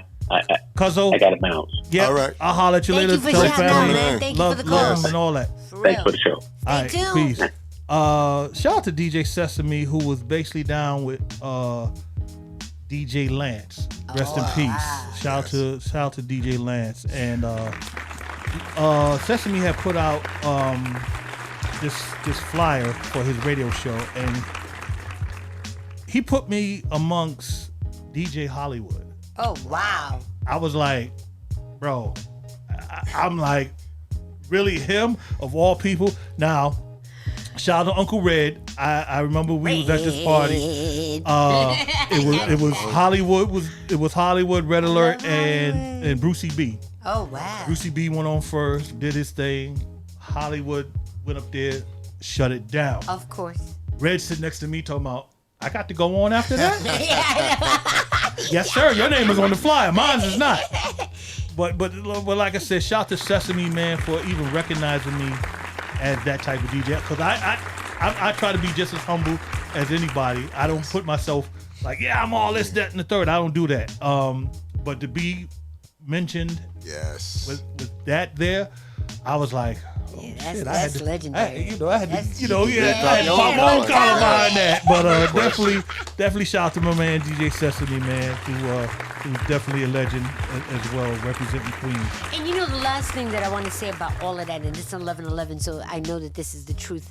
We're gonna have 4 more minutes. We're gonna be on for 4 more minutes. All right, Our okay. kids, when you start mentioning those names, they're so inquisitive. They start researching it, and you turn them on to a whole nother world. And platform, that's why, like when I'm talking with the youth, I'm like, y'all party differently. They do. I mean, we had a code that if you didn't walk out the club and your stuff wasn't wet, you didn't party. Nah. You know, now people, their hair is intact. Still intact. Their clothes is still as crisp as when they walked in the club. I'm like, what did you do? Even if we had phones like we do now, we didn't give a damn about Oh, a selfie. No. We didn't care. We was like, yo, listen. He Don't playing call that. me, I'm He in the playing that club. ish right there. Right. Oh, look at her right there. Listen, I'm trying. It was Yeah, never about nah. the social media. Social media was word of mouth for us. Yes. Yes. Yes. Exactly. And if So you he was wasn't like, in it, you wasn't about it. Yeah, if you wasn't there, you That's just missed out. like you said, but that really was what carried everything. A lot of the places, like you said, that are no longer around, the Palladiums, the California Club. Especially when I bring up that one, that messes everybody up. They go, yo, I forgot all about the California. But all What of about those. Spy on 13th Street? Was that the name of it? Oh, my God. So, all of these, the various places, to your point, like you said, the whole purpose was to actually go dance and enjoy yourself. Demoramas. Till this day, Demoramas. Till Oh, this my day, God, Demoramas. I'm still that guy. And people kind of smile about it because they're like, Amir, I said, no, I still get on the dance floor. I didn't come here to stand around and be cute. I came here to get it in. Right, exactly. What's the purpose? But that's a generational thing. Yes. I really know that because my mom, who's 87, she's the party starter. Ooh. No matter where I take my mom, she's the first one on the floor, and she's always dragging me with her. But the next thing that we look around, everybody on the floor. So shout out to the ones that know how to keep it lit. definitely, That's definitely. lit, y'all. So we definitely want to tell this generation, listen, just get out. Yeah. Just get out, man. Yes. And shout out to my girl Redbone. She's 57, and every weekend she got somewhere to go. Yep. And it's like, can you slow down? The first time she actually said, yo, I'm taking it easy. I said, oh, you must got COVID. She was like, no, I'm really taking it easy. I said, oh, she caught up with you. She was like, yo, I just need a break. I was like, wow. But that's how we are. That's how our generation is. It's Yeah, like, yo, exactly. and truthfully, we got to get knocked down. Before we stop. Right, yeah, we got to get physically knocked down. And So here's the thing that's really interesting, another fun stat, because you know me, I like stats. It's like right now, our generation is 29% moving back into the city to be more active, even though we make up 17% of the population. Wow. 29% of us is moving back to like live the life. Yep. I'm about to Living life and loving it. I'm about to call her rain girl because she's throwing. I'm sitting there like, what you reading the bottom of the snap bottles again? The Snapple bottles? What's going on? I said, okay, all right, I got you. So that's it for yours truly, man. DMecca. My co-host, Miss Ameliaismore. Ameliaismore. Make sure you follow me, AMELIAISMORE. And definitely everywhere. shout out for our first guest, man, who cracked open the champagne bottle. My dude, longtime friend, Amir Seeley. Thank you so much. So Appreciate it. Yes, this was great. I thank y'all so much. This was really a nice start to the weekend. Yes. So I'm in good spirits. You guys are gonna have me floating for the rest of the day. And repeat where you gonna be at this weekend again? I'll be at the Dugout tomorrow evening comedy show. Give the address. Get there. The Dugout is 833, I think. Oh, sorry. No, I have to look it up. I'm gonna keep it 1,000. bad, Like I like said, that. it's You okay. got get them tickets up sales now. Since now that So now that everybody's here, since now what's the mayor name now? what is our new mayor? Yeah, what is our new mayor? I know he black. Oh my That's God, about it. that's sad that we don't know it. But tomorrow, the Dugout, 880 River Avenue, across the street from Yankee Stadium. We got DJ Fish and DJ Smooth Ski. It's hosted by Mr. Commodore, and we have comedy by Christine, the Comedy Cougar, comedian Cookie, and Kenny Wu. All three incredible comedians. So Before please, we y'all go, come we on have out. somebody Yeah. just hit us with a question. I have a question. Dre Yes. Mays. Dre Mays. Shout out to my brother DJ Dre Mays, man. Definitely dope DJ, 45s. Yeah, he got him. So he says, so how do we make new legacies for the people who didn't experience those clubs and times back then? Again, it's going back out there. It's us experiencing, because we still have good times. Yes. And the more that I find, the more that I show the young kids, like how we like to have fun, and I tell them, don't worry about what it looks like, right? Just have a good time. They start having a good time, because I do after school parties, with the kids and stuff like that. They start getting it. So that's how you do it. You just do it through example. Yeah. You know what I mean? If you know some place is hot and popping, let everybody else know about it. They start talking about hot and popping, like for example, the poetry slam. You know what I mean? That's starting to get hot and popping because the word is getting out Shameless there. plug every No. It's not a shameless plug, but every it's the second real. and fourth Tuesday of the month. Like But it's real, Hexagon though. Lounge, 142nd Street, and Bradhurst, Mayor Adams. Okay, yes. Yes. Okay, all right. Yes. So, but definitely, DJ Early. Shout out to my brother DJ Early in the building. What's up? But once again, you want to add on to that, Amir? Or I think the other thing that you could do, as far as the new legacies, is you also have to take interest in, these kids now. Look, good, bad, indifferent, the world is what it is, meaning these children are tech savvy. They understand, how to utilize these platforms. So you have to train yourself to learn and meet them where they're at. Yes, it's great that we have, what we had. I tell people this, I got 5 decades under my belt. So with 5 decades under your belt, what tends to happen is, you know a lot of information about a lot of different things. But these kids now have their pulse on what it is right here and right now. Yes. So it behooves us all to, shorten the gap. I think one of the challenges that we have is this: you're old, I'm young, and we don't have a connection. We keep trying to make it seem as though there's no connection, but there is a connection. The fact that I've gotten to this point, you're trying to get to where I'm at. Yeah, but here's the other thing too. I think, intergenerational speaking, right? It's like you gotta, as an elder, admit that there are things that you don't know. Yes. Stop walking around like you know everything. We don't. Especially in this day and era, but at the same time, they don't know everything. And so the exchange is like how to live life versus how to live technology. And if you start having those kind of conversations intergenerational, man, it's a chemistry like nobody's tomorrow. Because I always tell my kids, listen, I don't know nothing about this stuff, so you guys start schooling me. and they feel important because they schooling you, and then I'll be like, listen, you got the game wrong. Sit down. Let me show you something, son. You know what I mean? That type of stuff. So that's how we build our legacies. But great question. Yeah, Great question. and like Amir just said, that's how I tell a lot of the young DJs that come to me. They're like, yo, man, how come you don't do all that fancy scratching and back? I said, bro, because I've been there, done that, got the T-shirt to prove it. So my thing is, I'm just trying to spread the knowledge to you because you're trying to get to where I've been. Right. I've been on radio. Right. I've been on tours. I've played clubs. You know, it may not be the clubs today. Of course, it's a whole different generation, but you're just trying to get to where I'm at. And I'm just trying to show you, the right way to get there without, going through the struggles I had to go through. Yeah. And you know what? So. You made a very valuable point. And before you go, and yes, I know we said 15, but good thing, good conversation, great that's what I'm saying. And good thing that you have a sister that owns a radio station that gives you a little leeway to stretch things a little bit too. So, but just to add to that though, the difference I noticed between the DJs when you guys were DJs versus the DJs now. DJs of your era was about dance. DJs of this era is about playlists. And to me, that's the pinnacle difference. Wow. Because you guys always paid attention to the floor. What was the floor doing? The DJs nowadays, they want to see people going cuckoo in their seats. Like in their pockets, in their tables. They want to see them. No! Cut that out. That's not partying. Yes. I agree. Yeah, I had a conversation with Red. We one day we was at a party and we was just talking about the difference in the music, how our generation DJs can play from the 60s to current and everybody would rock. I said, but the new DJs, they got about a good hour of whatever it is that they playing and they're done.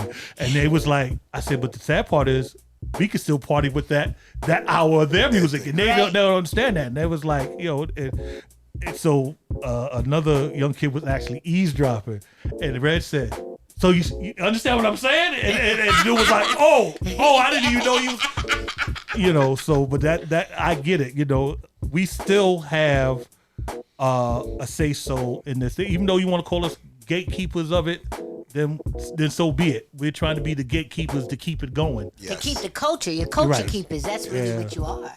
You know what I mean? And recognize to Red, because I love him.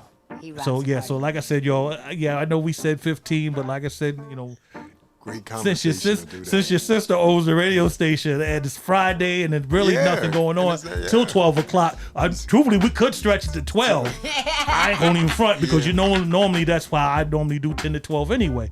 But like I said, I don't know, my brother, I'm not in any rush. I mean, we can keep the party going. The one thing that I love is the fact that, like I said, we're creating these platforms not only to have these conversations, but to broaden the spectrum. We have, like as you just stated, been gatekeepers for so long.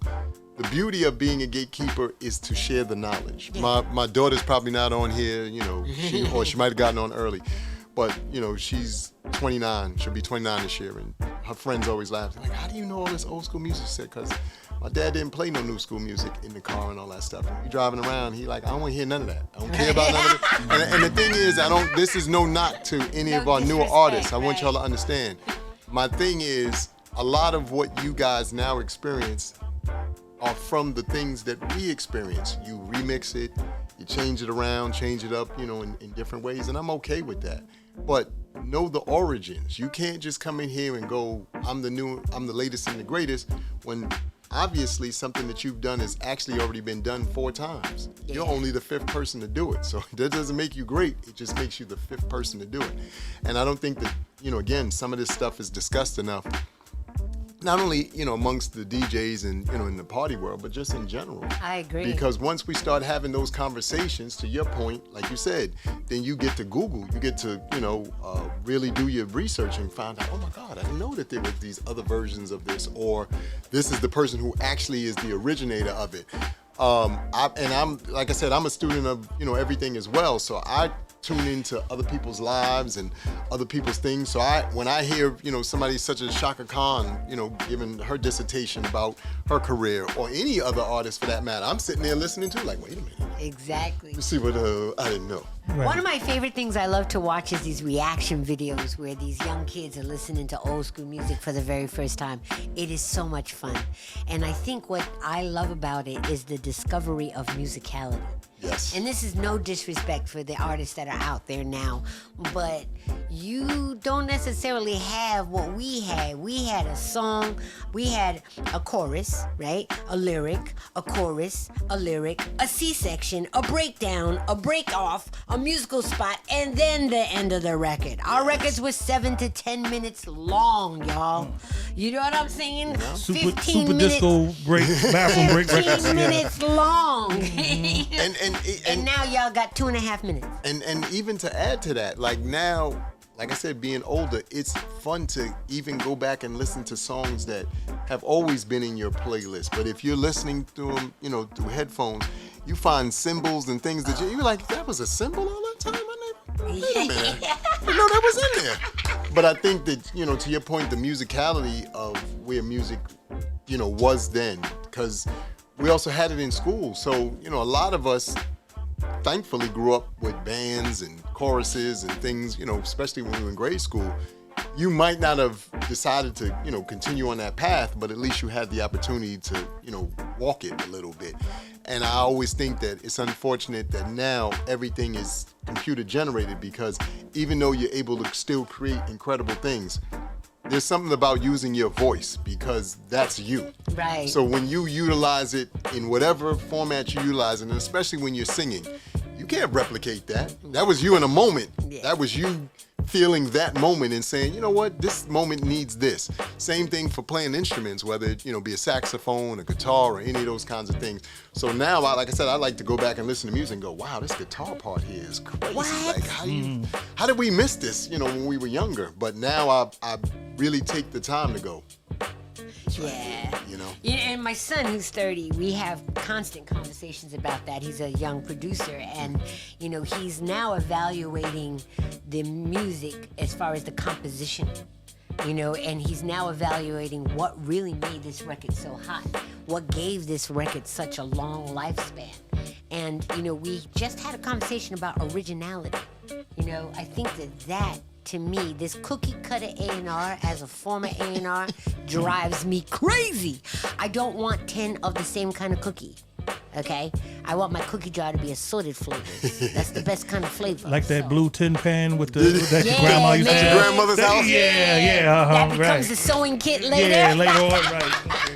Yeah. That one, Got you know, I mean, we need to go back to that. And so that's what I'm also encouraging the youth, you know, and you made a very valid point that the kids today are not exposed to the origins of music, like in a musical instrument. Everything is synthetic. Yes. So they don't know what it's like to pluck a guitar or play heavy weighted keys, not, you know, The regular light.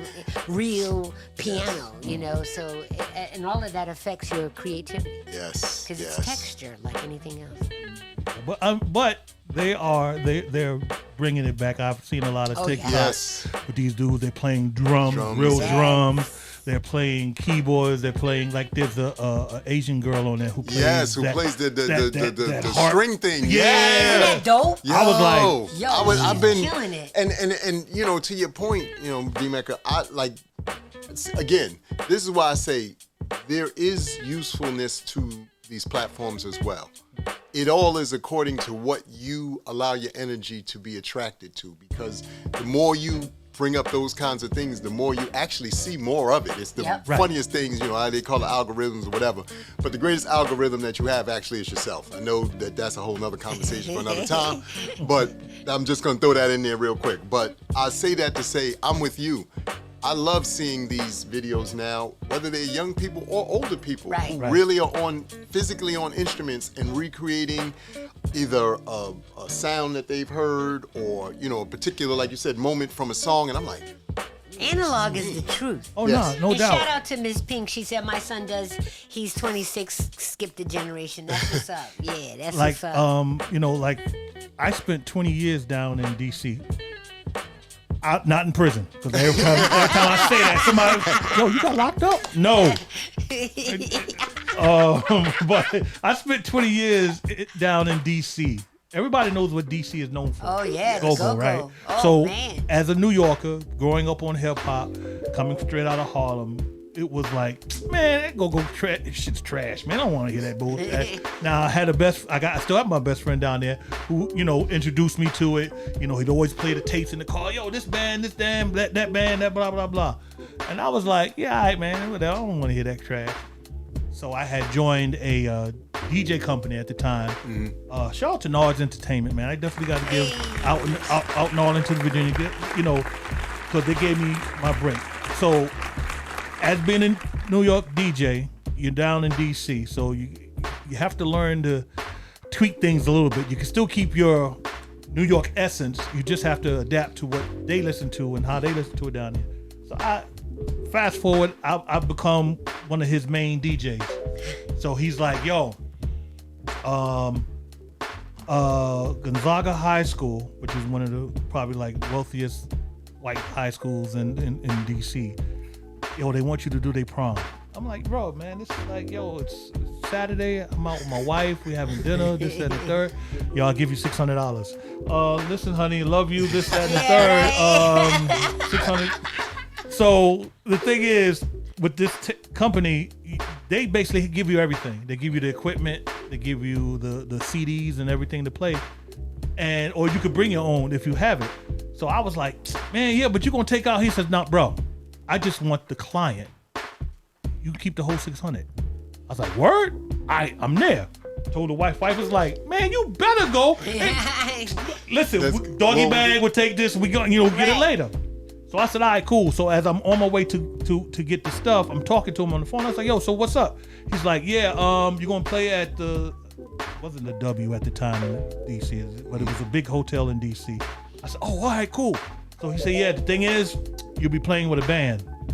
All right, cool. Band, all right, whatever. Junkyard. Yep. White dude. This is a white dude that's telling me. I was like, I wanted to say the N-word so bad to him. Like, really? Now, my boy, pre that was always telling me about how Junkyard, Backyard, and RE, when they play, they leave bodies. So my thing was like, word, every time they would play somewhere, somebody getting shot, hurt, whatever. God. So I'm sitting there like, worst nightmare come to life. So I'm like, all right, man. So I get there, I meet Big G. If anybody that knows Go-Go, but Big G is actually an actor. You know Big G from Junkyard? He's an actor. He's been in a couple of episodes of Law and Order. Okay. Okay. Probably have to see him. Yeah, probably when you see him, be like, oh, yeah, he's actually the leader of Junkyard. Yeah. Okay. So I meet him and everything. So I'm sitting there like, yeah. He said backstage. He said, oh, so what? I was like, I'm a DJ. Blah blah blah. This and the third. He says, all right. So this is how it's gonna go down. You're gonna DJ. Take a break. We're gonna play. Then you're gonna play our intermission.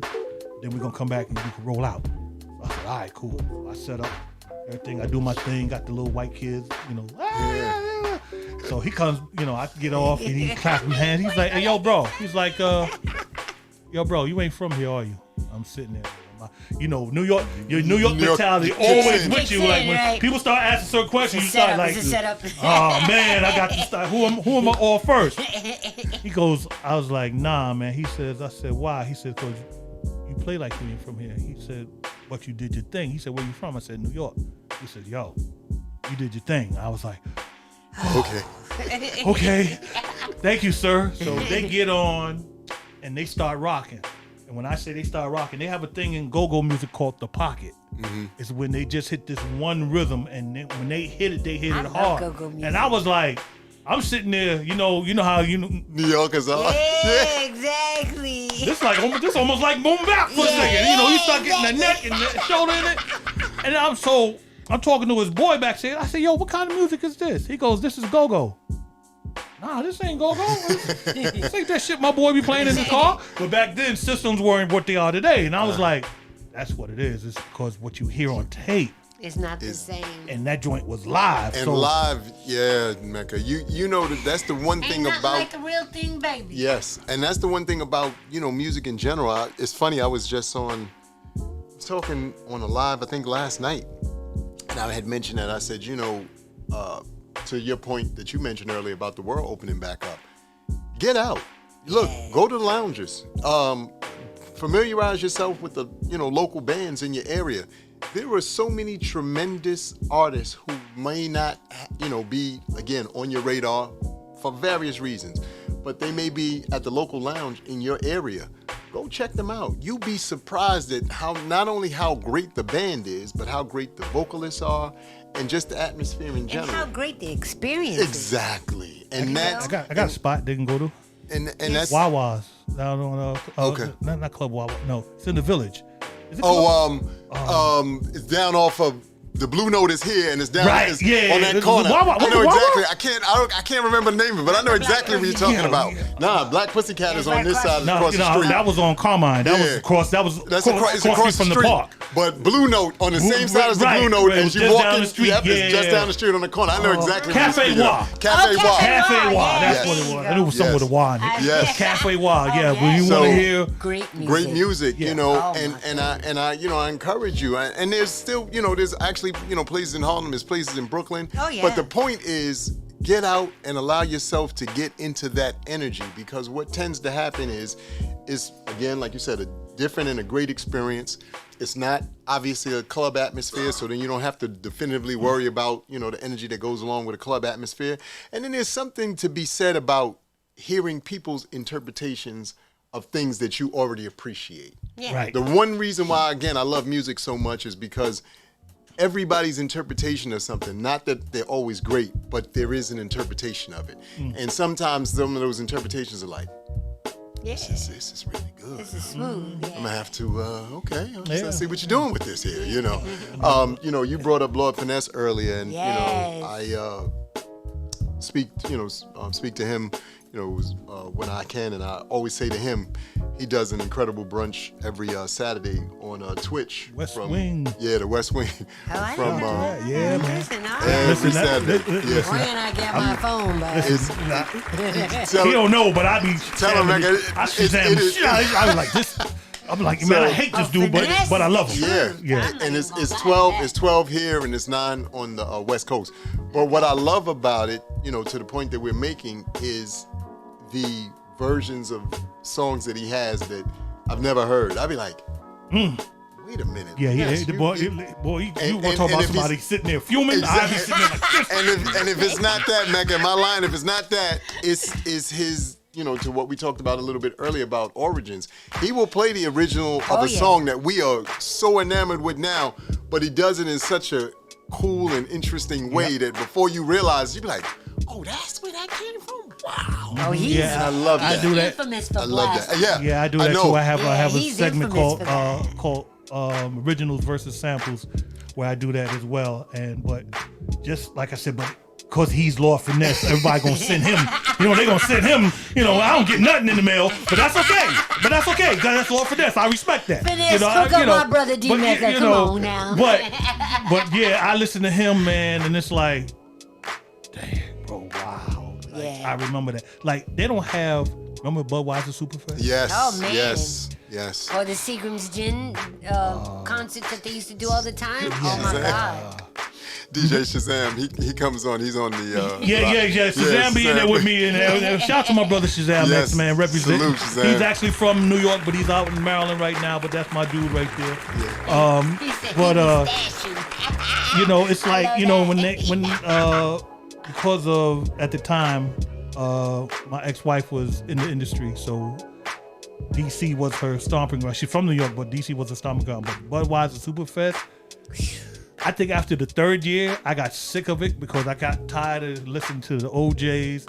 And when Maze and Frankie Beverly and Maze would come on, I thought the record Before I Let Go was long. Mm-hmm.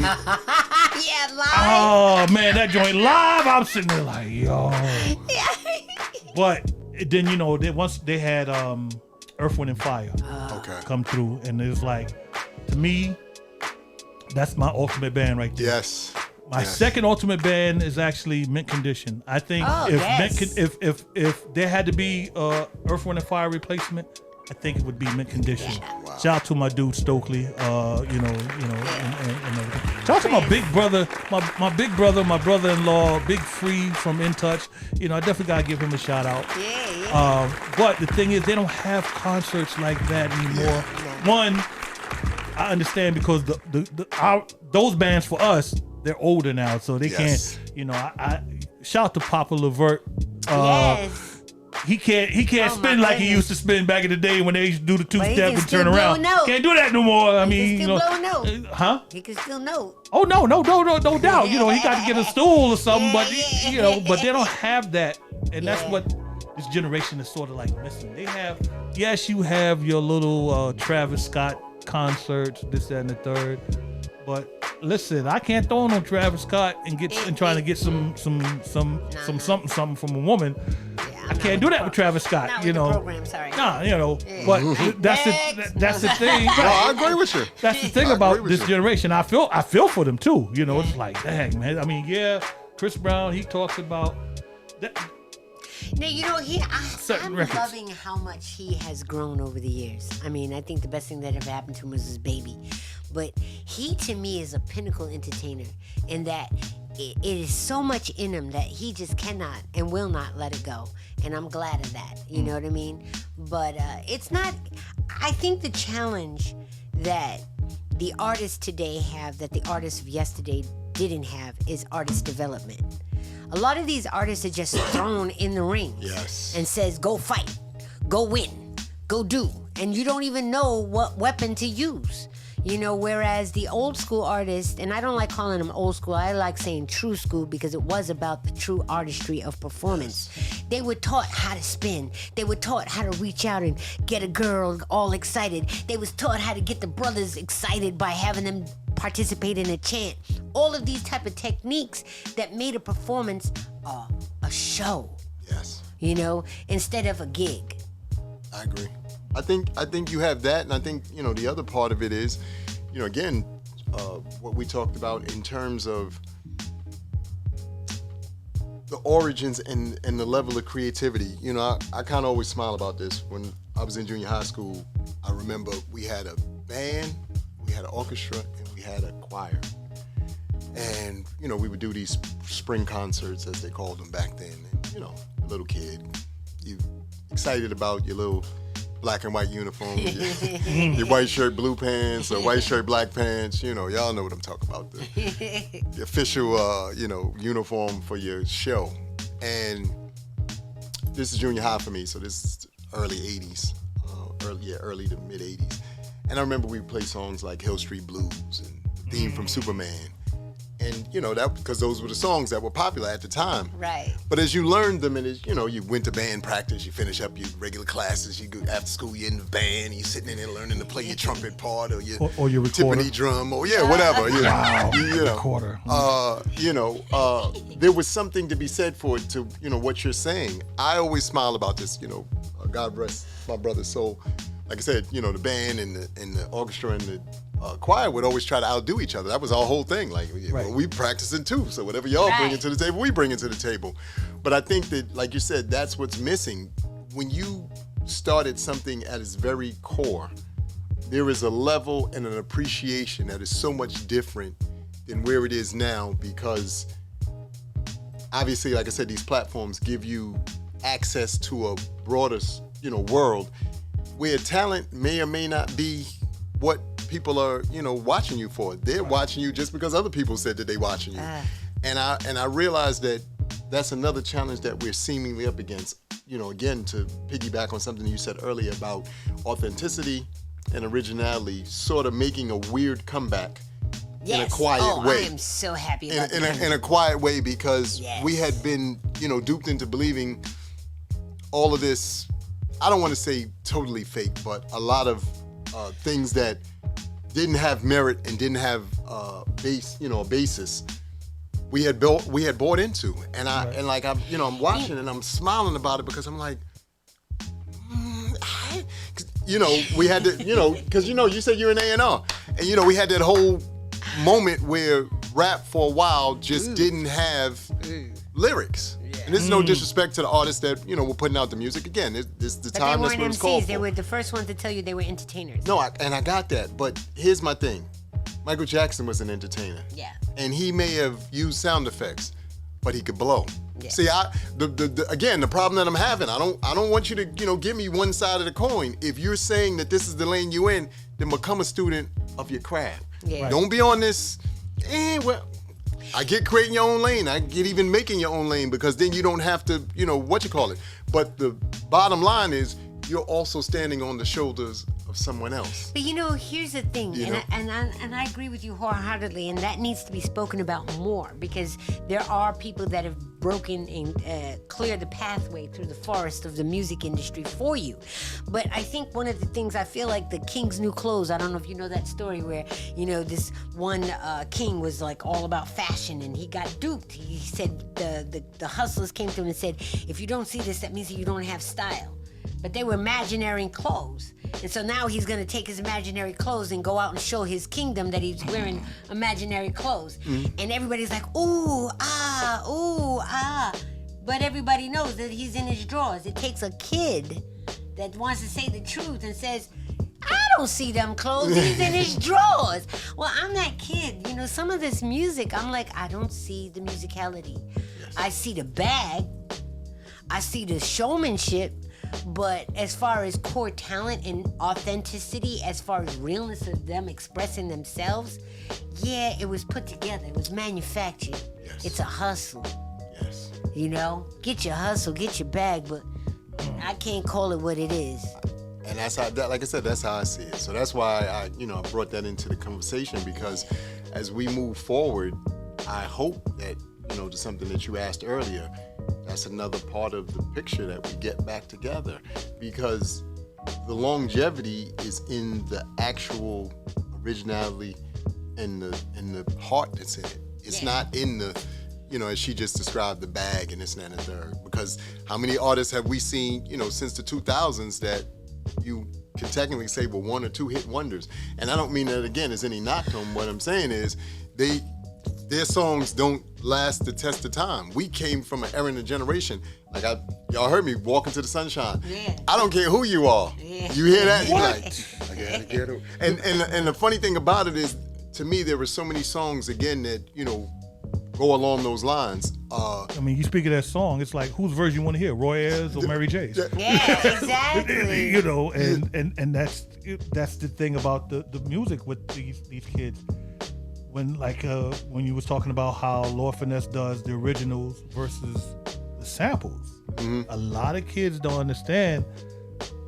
You may call it old, but yet I've seen y'all regurgitate some of our old originals, but then you think y'all reinvented the wheel. Yes. And it's not, no, it's just that you heard it from someone else. Biting. Back in our day. True story. Big boy. Gotta give it a pause for that one. Yeah. You don't understand that's biting, and see, this generation.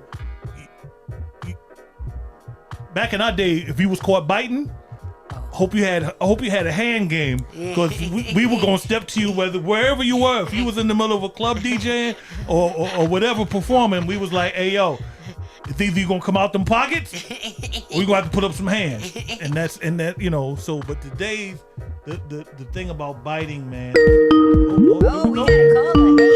Okay, hold on. All right, hello. Welcome to We Got Str8 Convo. Who's this talking? Who am I speaking to? Hey, this is the C again. Bro, don't get fired, because I love you family and all that. Don't get fired on my account. Go ahead, cuz. I listened to the show, and I just wanted to chime in. Music in itself, and I don't know if I'm a couple seconds behind y'all, so if I am, I apologize.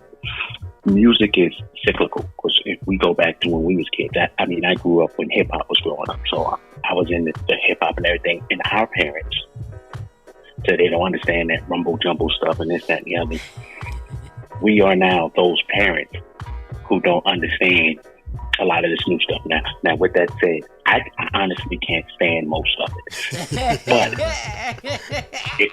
it's their thing, and we have to give them the leeway like they gave us the leeway when we decided to make this thing we call hip hop. True. So Go ahead. I'm sorry. No, go ahead. Finish. No, I'm just saying that. Like I said, I don't think what they're doing today classifies as music, but I'm a 57-year-old dude. When I was 18, 16, 17 years old, when I was rocking the mic at a park somewhere, a 57-year-old dude was going, over here in the back room, music. and Pops was yelling at us. Yeah, I mean, you make a very valid point. You really make a very valid point as far as giving them the leeway. The only thing is that I feel like culturally, when we, all of this represents us as a whole. And I feel like sometimes the industry itself only focuses on one apple as opposed to the orange, the banana, the grapes, and everything else that's in that bowl of fruit. And I think that we as an audience have a responsibility to keep on saying that we want to see the rest of the fruit. We want to eat the rest of the fruit, because it's in this business, as a former record executive, the bottom line that trumps everything is supply and demand. And so that's the reason why you have it, because right now it's catering to one demographic, one supply, and it is in demand. And that to me is the crazy part. Like I said, my son and I, we talk all the time. I like certain trap music. I like certain drill music, but I feel like the effects of it is not positive. You've got nothing but darkness in your head 24/7. That's going to affect you. And I think to add to what Amelia's saying, and even to what you're saying, yes, we do have to give this generation leeway.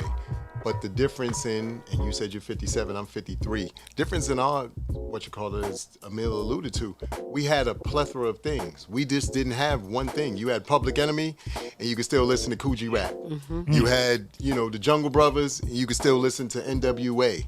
The issue is now they're not even allowing the artists themselves. Yes, we have these platforms that they can put these things out on their own, but I'm saddened by the fact that you are now raising generation after generation on specific ideologies, and we're seeing the ramifications of it. Our children are suffering, our community is suffering, and that's where I have the issue. It's not the fact that these kids are, expressing themselves.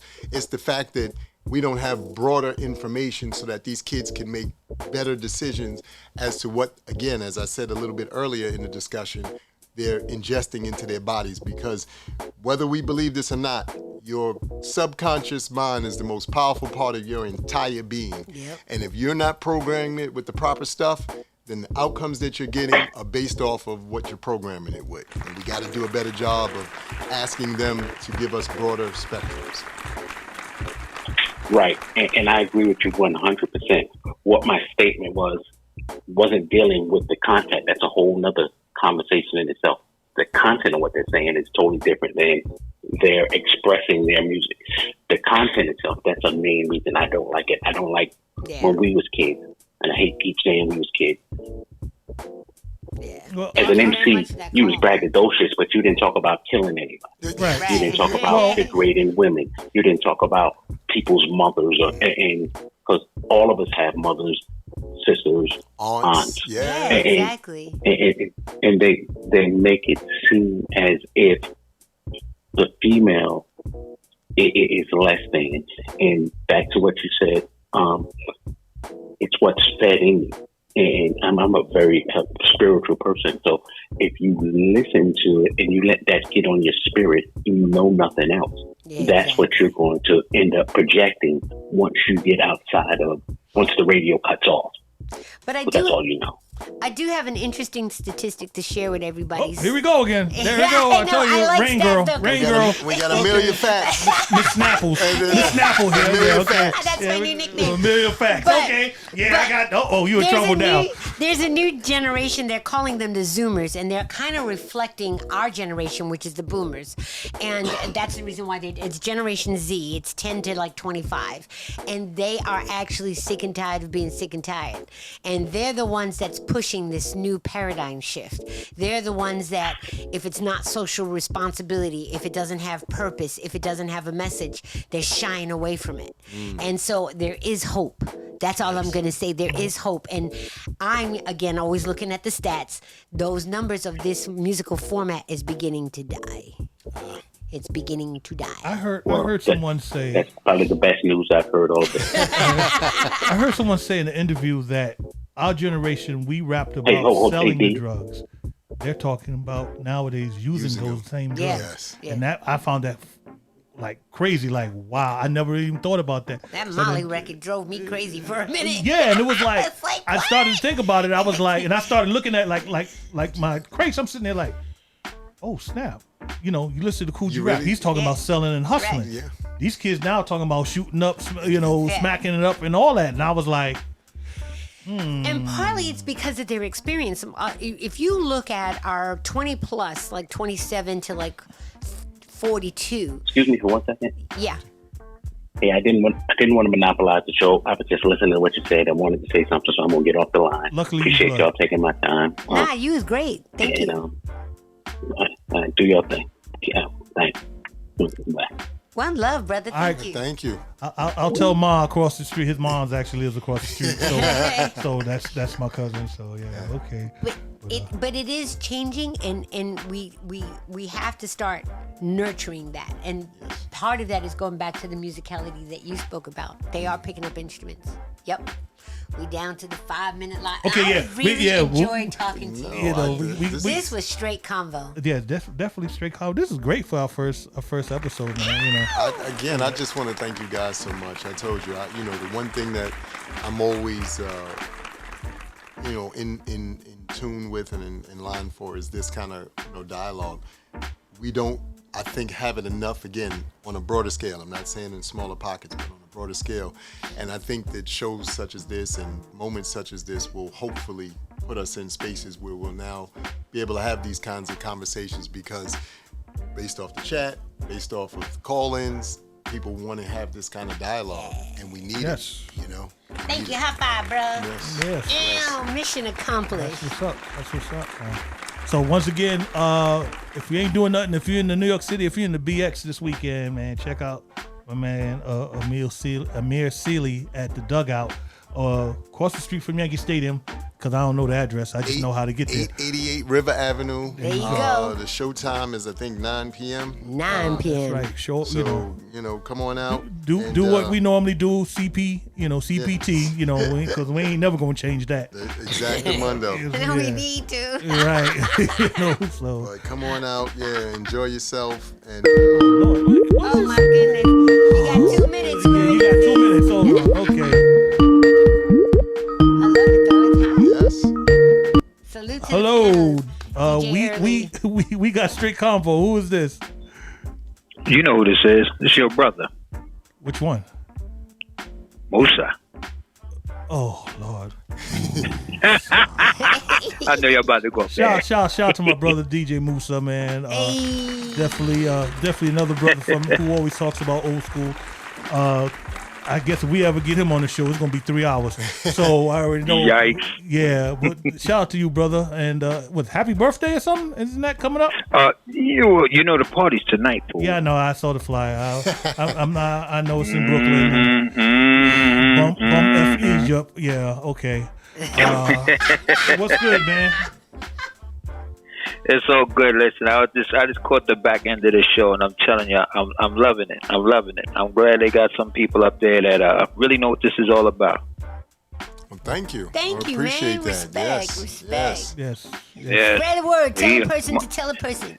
Oh, trust me, I will. Now that I'm out of Facebook jail, I was able to tune in. Yeah. Big My shout brother to know I man. stay in Facebook jail. He is really political with it, and every 5 minutes seems like if there was actually bail money to get him out of Facebook jail, a lot of people be broke messing with this fool. But brother, real quick, I want to tell you there's another social media platform called ub-social.com. We're not censoring. It's black owned. We're putting the message out. We want people to start connecting. We're going to be the difference that makes a difference. So ub-social.com. Okay, that's what's up. Definitely. Well, hey, Mecca, you make sure you type that in somewhere where I can just link to it. All right. All right, sir. If I could, I just wanted to say one thing. I heard the other brother, your cousin who came on earlier, he said music is cyclical, and which is true. But my thing is the industry is not. The industry is narrative. It's not cyclical. They create narratives. True. You know what I'm saying? When we controlled hip hop, and they didn't have any parts of it, it was a whole different narrative. Yes. The industry who created rap music. Remember, we grew up in a culture of hip hop, DJ, MCing, the whole culture. It was one package. The industry created rap music as a genre, and we had no control over it. Nope. Man, you so on point with that. Great point. Yes, sir. Great point. I think that's a perfect way to end the show. Yes, sir. All right, brother. Musa. All right. You know I'm going to catch up to you, brother. Yeah, I'm going to try definitely to make it out there in Brooklyn. Well, if not, May 7th, we in Poe Park. May 7th. Poe Park. Oh, May 7th. Okay. That's you know the one we was at before. That's the day before Mother's Day. We want to do a pre-Mother's Day celebration outside. Okay, that's closer. But definitely thank you for calling in, bro, and I'll definitely give you a holler later. But that's gonna be it for today's show. Yours truly, DMecca. Ameliaismore, my brother Amir Rocky, aka A-Rock Sealy on IG. To the next time, y'all, we out of here. Yes. Peace. We got Str8 Convo. Keep it going. Peace.